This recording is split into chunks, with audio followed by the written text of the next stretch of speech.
صلی علی محمد و آل محمد. یہ پھاڑے نہیں ذرا صحیح غلط نہ پڑھے.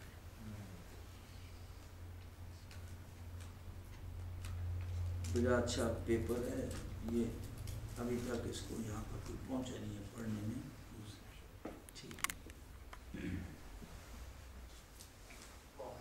خوشنودی امام زمانہ بلند تر صاحب. اللہم صلی علی محمد و آل محمد. اعوذ باللہ من الشیطان الرجیم. بسم اللہ الرحمن الرحیم. یا ایہا الذین آمنوا اجتنبوا کثیرا من الظن ان بعض الظن اسم ولا تجسسوا ولا یغتب بعضکم بعضا ایحب احدکم ان یأکل لحم اخیہ میتا فکرہتموہ واتقوا اللہ ان اللہ تواب الرحیم.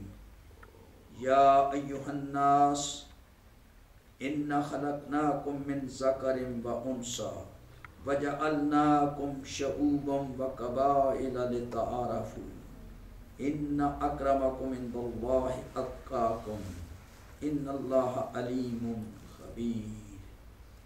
وَقَالَتِ الْأَعْرَابُ آمَنَّا قُل لَّمْ تُؤْمِنُوا وَلَٰكِن قُولُوا أَسْلَمْنَا وَلَمَّا يَدْخُلُ الْإِيمَانُ فِي قُلُوبِكُمْ. صلوات پڑھیں. اللہم صلی علی محمد و آل محمد. سامعین محترم، یہ سورہ الحجرات کی آیت نمبر 12 اور 13 اور 14 میں نے آپ کے سامنے تلاوت کی ہیں. 3-4 آیات. اللہ تعالیٰ کا خطاب ہے یا ایھا الذین آمنوا اجتنبوا کثیرا من الظن. اے صاحبان ایمان، ظن سے پرہیز کرو. یعنی یہ تخمینے لگانا اور گمان کرنا کہ فلاں نے ایسا کیا ہوگا، یہ ہوا ہوگا، تو اس طرح کی جب تک کہ آپ کو صحیح ضرورت نہ ہو اور یقین نہ ہو، کسی بات کو پھیلانے کی کوشش نہ کریں. اور خصوصاً غیر ضروری طور پر بعض کی مومن مسلمانوں کی عادت ہے، بلکہ انسانوں کی، کہ وہ صرف تفریح کے لیے تھوڑی سی محفل بیٹھی ہے تو کسی کا تذکرہ چھیڑ دیتے ہیں، اور کوئی شخصیت موضوع بن جاتی ہے، پھر اس کے بارے میں عجیب خیالات، یہ یعنی جس کو کہتے ہیں بیک بائٹنگ، اور پھر تجسس کرنا، اس کے پھر کوئی نہ کوئی عیب ڈھونڈنا اور بیان کرنا. یہ ہماری سوسائٹی میں اکثر ایسا ہے. جب ہم بیکار بیٹھتے ہیں نا تو پھر اس طرح کا موضوع چھڑتے ہیں، فلاں او اس نے یہ کیا، اس نے وہ کیا، او جی میں اس کو یہ کہا. یہ اس قسم کی غیر ضروری باتیں. اور پھر گویڑ جس کو کہتے ہیں نا پنجابی میں، اندازے کرنا، تخمینے لگانا اور اس طرح بیان کرنا کہ جیسے یقین ہے، وہ غیر ضروری باتیں ہوتی ہیں.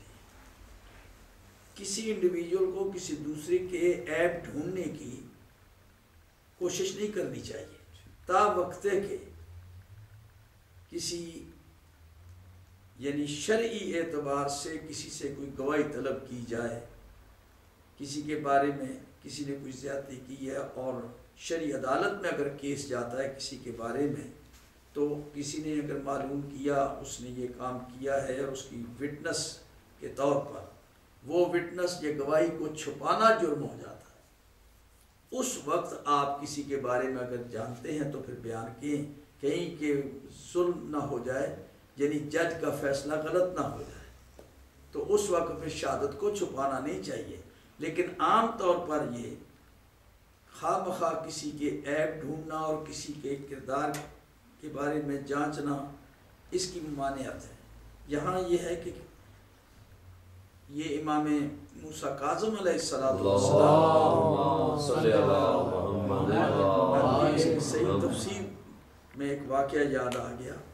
امام علیہ السلام ایک قافلہ خراسان کی طرف سے حج کے لیے جا رہا تھا، اور اس وقت تو پیدل چلتے تھے، کئی منزلوں میں طے ہوتی تھا یہ سفر مکے کا۔ تو ایک مقام پر قافلہ رکا ہے، تو امام موسیٰ کاظم علیہ السلام نے بھی اس قافلے میں شرکت کی،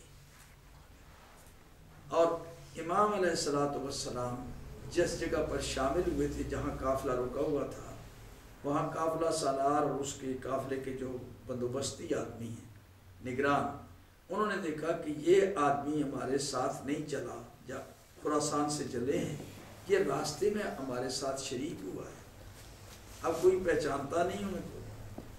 تو امام علیہ السلام وہاں نماز پڑھ رہے ہیں، تو ایک ان کا جو کوئی افسر ہے یا انچارج آدمی ہے قافلے کا، اس نے دیکھا کہ یہ آدمی اجنبی ہے، ہمارے قافلے میں شامل ہوا ہے، ہمیں اس کے بارے میں پتہ نہیں ہے، تو یہ نماز پڑھ رہا ہے، نماز پڑھنے کے بعد ہم اس سے پوچھیں گے کہ یہ کون ہے، کس طرح سے ہمارے قافلے میں آ گیا، اور شاید اس بندے کو مسئلہ پتہ نہیں ہے، یہ کوئی فقیر سا نظر آتا ہے، اجنبی، شاید اس کے پاس زیادہ راہ ہے یا نہیں، تو یہ آگے چل کر بوجھ نہ بنے قافلے کے اوپر۔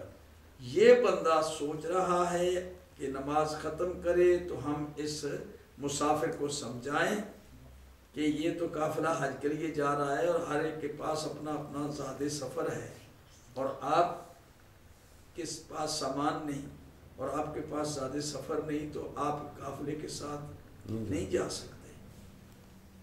تو یہ سوچ کے انتظار میں ہے کہ یہ نماز ختم کرے تو ہم بات کریں۔ تو امام علیہ السلام نے نماز ختم کی، اور اس کی طرف پیشتر سے کہ وہ کوئی بات کرتا پہلے، اس کی بات کرنے سے پہلے ہی آپ نے اس کا نام لیا۔ تاریخ میں اس کا نام شقیق لکھا ہوا ہے، یا شقیق اجتنبوا کثیرا من الظن ان بعض الظن اسم، یہی آیت پڑھی۔ ایک شقیق یعنی گمان کرنے سے اجتناب کرو، کیونکہ بعض اوقات یہ گمان جو ہوتا ہے، جو گویڑ اندازہ کرتا ہے، وہ غلط ہوتا ہے اور اس طرح کا یعنی گناہ بن جاتا ہے۔ کسی کے بارے میں بدگمانی نہ کریں، کیونکہ بدگمانی گناہ ہے۔ اجتنبوا کثیرا من الظن ان بعض الظن اسم، کیونکہ اجتناب کرو تم بدگمانی سے، کیونکہ بعض اوقات یہ بدگمانی گناہ بن جاتی ہے۔ یہ آیت امام موسیٰ کاظم علیہ السلام نے پڑھی، وہ آدمی چونکا، حیران ہو گیا کہ میری بات تو دل کے اندر تھی، یہ کیسا انسان ہے کوئی، یہ تو اللہ کو پہنچا ہوا ہے بہت، دل کے بھید تو اللہ جانتا ہے، اس کو کیسے پتہ چل گیا میں نے یہ سوچا ہے کچھ۔ یہ کہہ کے امام علیہ السلام غائب ہو گئے، اور وہ بندہ دیکھتا کہ دیکھتا رہ گیا کہ یہ تو بہت بڑا اللہ کا برگزیدہ بندہ ہے، شاید فرشتہ ہی ہو کوئی، اور میں نے اس کے بارے میں یہ بدگمانی کی کہ اس کے پاس سفر نہیں ہے، یہ کوئی فقیر آدمی نے، کیونکہ انہوں نے اپنے اوپر جو کمبل اوڑا ہوا تھا اس کا موسم ہی نہیں تھا، کمبلی اوڑی ہوئی ہے، ایک گدڑی سمجھیے، اور نماز پڑھنا ہے۔ جب وہ غائب ہو گئی یہ کہہ کے، تو اب یہ سوچنے لگا کہ انہوں نے قرآن کی آیت پڑھی ہے، یہ ایسا نہیں ہے کہ ویسے بات کی، قرآن کی آیت پڑھی ہے، اور مجھے انہوں نے میرے دل کا بھید بتا دیا کہ تم بدگمانی کر رہے ہو، اور بدگمانی جو ہوتی ہے اکثر گناہ ہوتی ہے۔ اجتناب کرو بدگمانی سے، کسی کے بارے میں ایسے اندازے نہ لگانے شروع کر دو کہ یہ ہوگا وہ ہوگا، یہ ایسا ہے یہ ویسا ہے۔ اچھا، پھر وہ بندہ آ رہا تھا کہ میں نے کاش کہ میں ان سے پوچھ لیتا یہ کون ہے، تو ان کی نیاز حاصل کرتا۔ 2-3 منزلیں قافلہ چلا گیا، وہ بیچ میں بندہ نہیں نظر آیا۔ آخر پھر